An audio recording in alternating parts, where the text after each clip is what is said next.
The year is 1939, and a new era of air combat is dawning across Europe. Germany's weapon of choice, the Messerschmitt Bf 109, was a revolutionary design built upon the lessons of the Spanish Civil War. Its all-metal construction and powerful inverted V12 Daimler-Benz DB601 engine gave it a decisive advantage. The 109, particularly the earlier Emil variants, possessed blistering speed and a formidable rate of climb.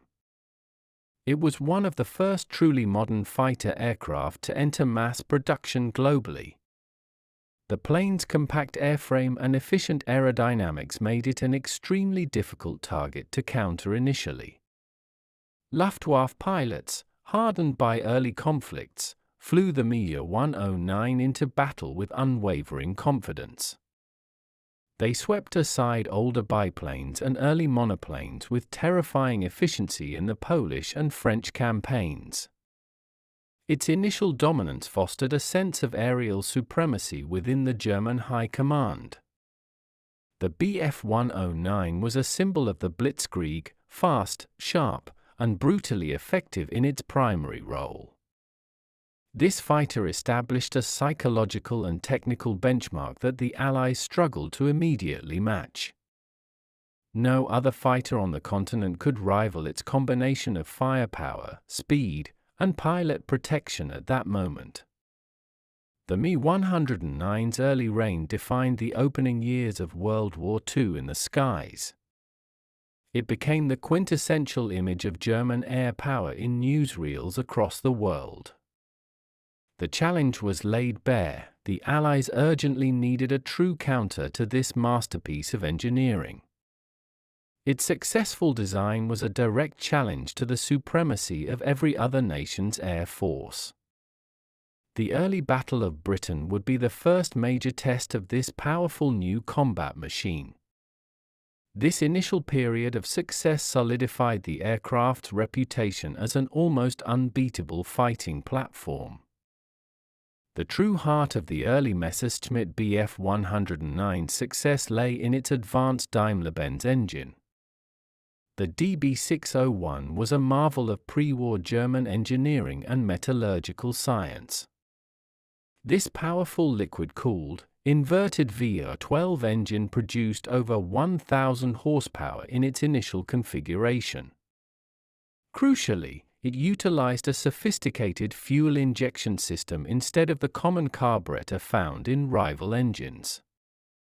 The fuel injection system gave the Bf 109 a significant combat advantage, especially in negative G maneuvers. Unlike the carburetor-fed engines of the day, the DB601 would not momentarily cut out when a pilot pushed the stick forward hard. This reliable power delivery allowed German pilots to execute diving and sudden evasive tactics unavailable to their opponents. The engine was also designed to be compact and tightly cowled, which contributed to the 109's excellent aerodynamic profile. It was fitted with a unique annular radiator system in some variants, further reducing drag over older designs. The supercharger was carefully optimized to provide power at the medium altitudes where most early dogfights occurred. This German engineering philosophy prioritized power-to-weight ratio and minimal air resistance. The engine's longevity and ability to handle high-stress combat conditions were also surprisingly good for its time. Its reliable performance was a key factor in the high operational readiness rate of Luftwaffe fighter units. The DB601 represented a generational leap in military aero-engine design when it debuted. It allowed the Bf 109 to dictate the terms of engagement against many of its early opponents. The sheer power output ensured that the German fighter could accelerate rapidly out of trouble or into an attack. The engine's layout also allowed for a powerful cannon to be mounted within the V-space of the cylinder banks. The summer of 1940 brought the Messerschmitt Bf 109 its greatest challenge, the Battle of Britain. Here, the German fighter met its primary adversary, the supermarine Spitfire, for the first sustained air campaign. While the Spitfire was a more agile machine, the Bf-109 still held the advantage in initial climb and dive speed. The German pilots were often forced to act as escorts for bomber formations, a role ill-suited to the 109's short range. The inherent limitation of the Bf-109's internal fuel capacity became glaringly obvious over the English Channel. German fighters had only minutes of fuel reserves over Britain before they had to break off combat and return home. This critical flaw often forced them to abandon their bomber charges when they were most vulnerable to Royal Air Force interception. The Spitfire, powered by the reliable Rolls-Royce Merlin engine, was a formidable opponent in its own right. Pilot skill and the robust British radar system, known as chain-home, also played a crucial role in countering the 109. Despite its technical advantages, the 109 could not sustain its high-altitude presence for long enough to secure air superiority. The intense air fighting inflicted heavy losses on both sides during the prolonged summer struggle. Later variants of the Bf-109, like the E4 and E7, began to appear with improved armor and armament to address combat feedback. These modifications helped, but they could not overcome the fundamental range deficiency of the design. The inability to fully dominate the high-altitude fighting proved to be the ultimate strategic failure of the Bf-109 during this pivotal period. It was a stalemate won by logistics and defensive planning as much as by machine gun fire. The Battle of Britain marked the end of the 109's undisputed reign over the European skies. As the war progressed, the inherent limitations of the Bf-109's original design began to seriously impede its performance. The fuselage was incredibly small, a design choice meant to prioritize lightweight and speed in the 1930s. This compact frame made later upgrades, such as larger engines and heavy weaponry, extremely difficult to integrate effectively. The landing gear track was infamously narrow, which contributed to poor ground handling and a high rate of takeoff and landing accidents. The cockpit was extremely cramped, offering the pilot a notoriously poor field of view, especially to the rear. German engineers struggled to fit enough fuel for long-range escort missions within the already crowded internal structure. While later Friedrich and Gustav's models featured more powerful engines, they also became heavier and more complex. The constant push for increased armament, including heavy cannons, began to detrimentally affect the plane's flight characteristics. What began as a sleek, light interceptor was slowly being burdened with the demands of a multi-role fighter. The need to operate on the vast Russian front and to intercept high-flying Allied bombers stretched the design to its absolute limits. Later high-altitude variants required bulky external superchargers or complex pressurization systems, adding weight and complexity. Despite the introduction of increasingly powerful DB605 engines, the performance gains were often offset by the increased weight. The continuous evolution of the design eventually made it harder to maintain and less forgiving to fly for the average pilot. The designers found themselves consistently restricted by the original airframe template laid out in the mid-1930s. The 109 became a testament to the idea that a fundamentally sound design could only be stretched so far. The Western Allies, meanwhile, were developing entirely new airframes to accommodate their own engine upgrades. The Rolls-Royce Merlin engine, the power behind the early Spitfires and Hurricanes, was also undergoing a relentless evolution. Initially, the Merlin was considered slightly less advanced than the Daimler-Benz, particularly with its carburetor system. British engineers, however, invested heavily in solving the Merlin's weaknesses through continuous refinement. The introduction of the Bendix-Stromberg pressure carburetor helped eliminate the fuel starvation issue in negative G maneuvers. Later Merlin variants, such as the Merlin 60 and 70 series, incorporated a two-stage, two-speed supercharger. This critical development dramatically boosted the engine's performance at much higher altitudes than ever before. The Spitfire Mark IX, powered by the two-stage Merlin, became the immediate and successful counter to the formidable Focke-Wulf FW-190. The Merlin 61 was capable of producing well over 1,500 horsepower, a massive increase from the original 1,030 horsepower Merlin III. This high-altitude performance allowed the Spitfire to effectively challenge the Luftwaffe's supremacy at any flight level. The Spitfire's robust airframe proved far more adaptable to these substantial engine changes than the 109's design. It allowed the aircraft to carry heavier loads and maintain its famous elliptical wing shape with minimal drag penalty. The two-stage supercharger gave the Spitfire a breathing room at 30,000 feet that the standard 109 could not match. The later Merlin-powered Spitfires successfully carried the fight deep into occupied Europe as fighter bombers and reconnaissance aircraft. This engine's final form proved that a reliable, proven design could be stretched with innovative supercharging technology. The Merlin's longevity and adaptability secured the Spitfire's place as one of the most versatile fighters of the war. By 1943, the aerial balance of power had decisively shifted in favor of the Allied forces. The relentless bombing campaigns over Germany demanded increasingly capable fighters for interception. The German defense relied heavily on the proven but aging Bf-109 and the FW-190. However, the Luftwaffe was now facing a growing tide of high-performance American and British aircraft. The arrival of the P-51 Mustang and the high-altitude Spitfire 9 forced the 109 to operate under constant threat.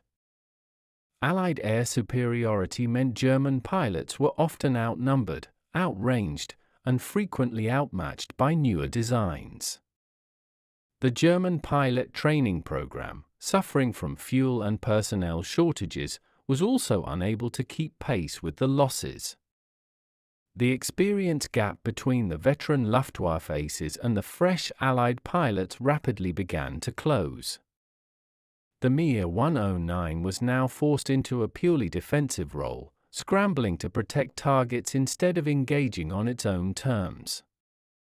The sheer volume of Allied aircraft and the depth of their industrial capacity proved overwhelming. The Bf-109 was still a deadly interceptor, but its tactical advantages had been neutralized by technology and logistics. The skies over the Ruhr became increasingly dangerous for the single-engine Messerschmitts attempting to break up bomber formations. This era marked the moment when the initiative in the air warfare transferred entirely to the Allies. The German High Command desperately sought a new technical leap to regain the initiative in the fighter war. The true answer to the Luftwaffe's continued development lay in an entirely new engine, the Rolls-Royce Griffon.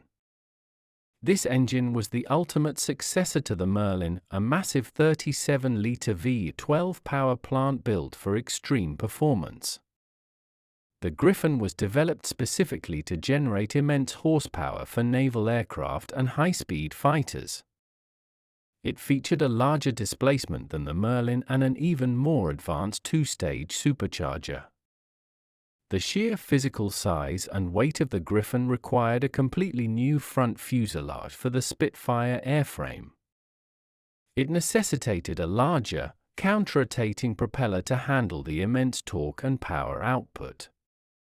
The earliest Griffon Spitfire, the Mark XII, immediately demonstrated a spectacular improvement in performance.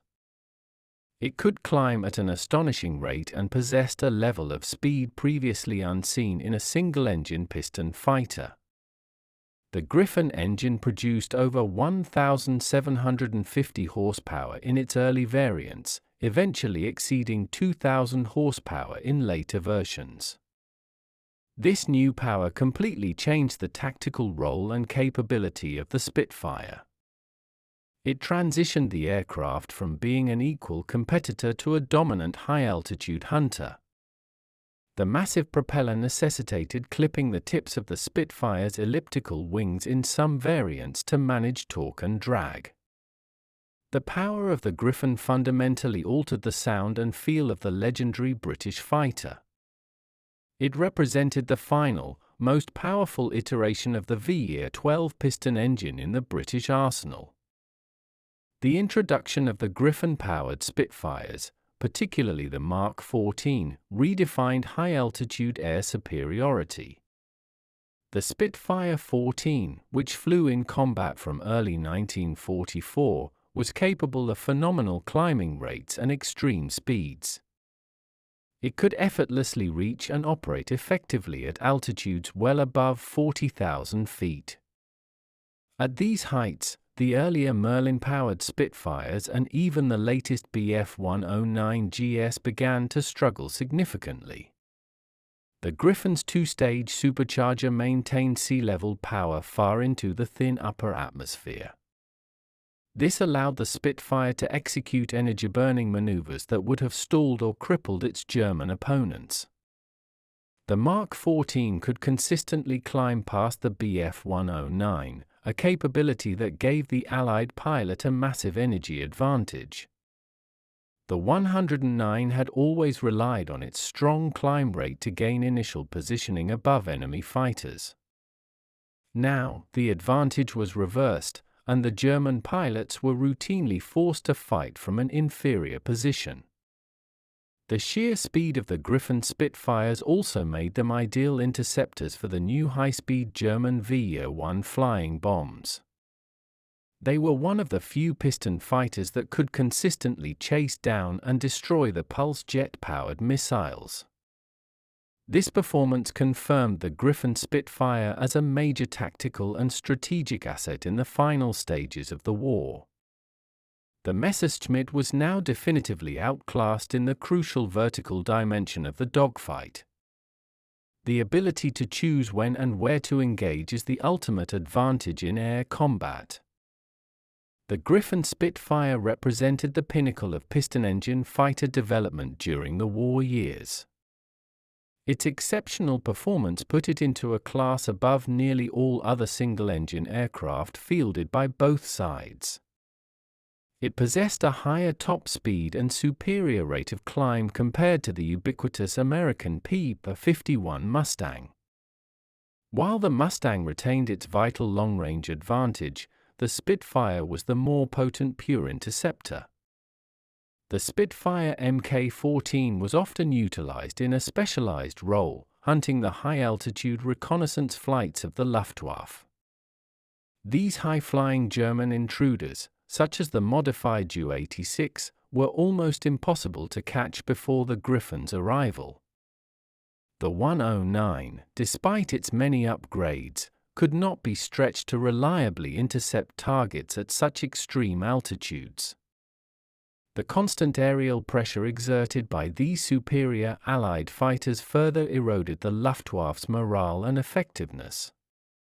The Messerschmitt pilots now knew they were flying a technologically out-of-date airframe against a superior foe. This technological gap was not only between the Bf-109 and the Spitfire but between the German and Allied industrial bases. The continuous refinement of the Griffon engine demonstrated an Allied capacity for iterative improvement under fire. It proved that the iconic Spitfire airframe still had room for one last, glorious evolution. The high-flying threat effectively eliminated any remaining German claims to aerial parity over the European battlefields.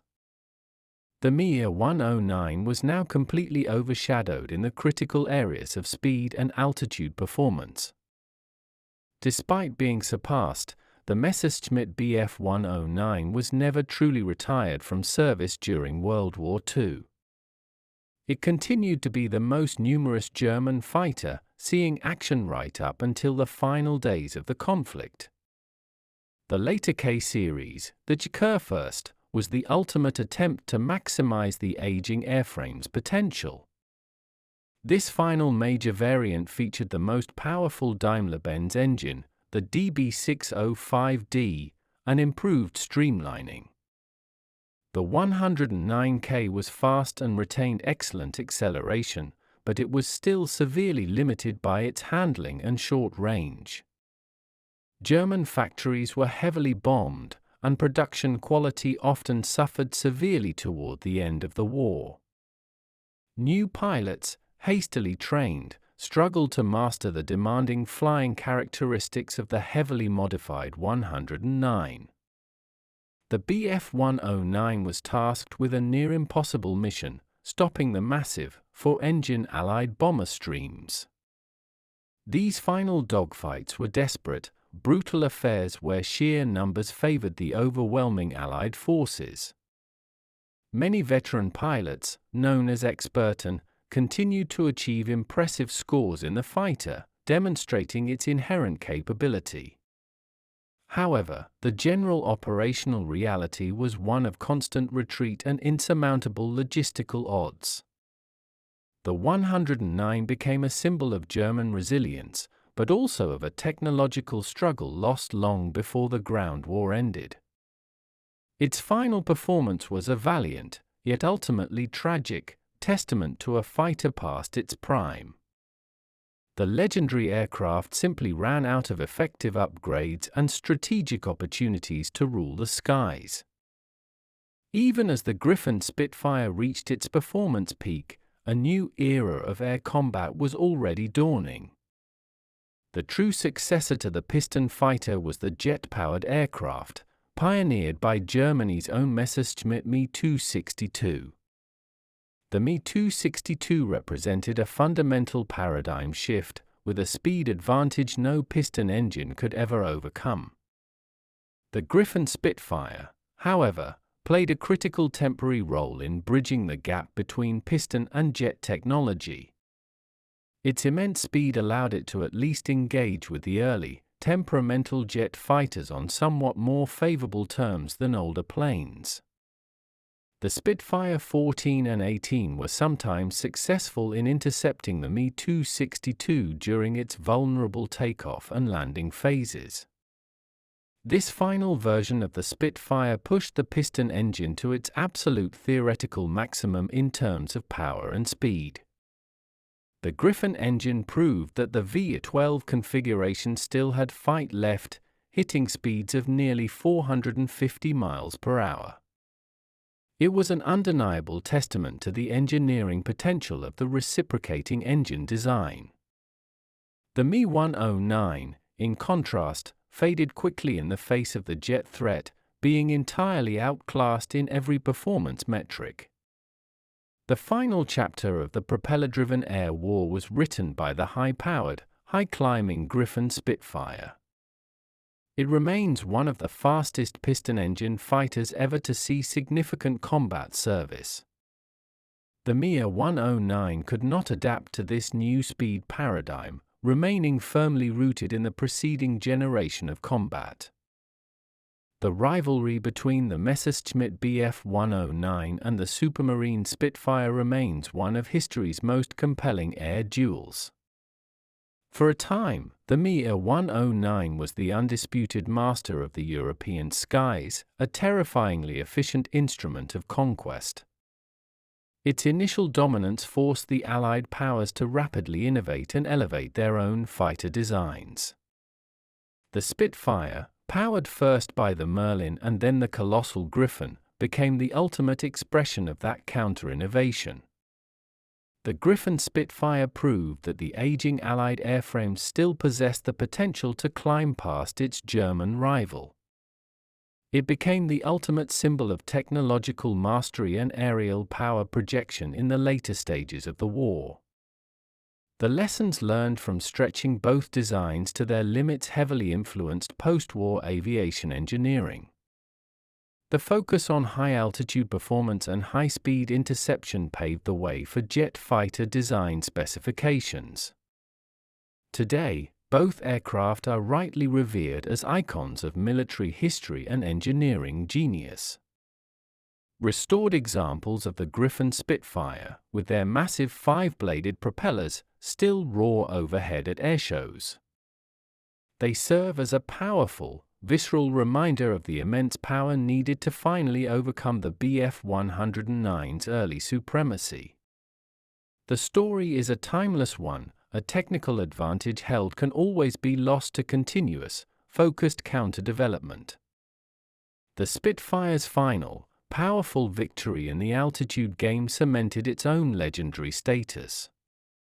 The two fighters remain forever linked in the annals of World War II's defining aerial struggle.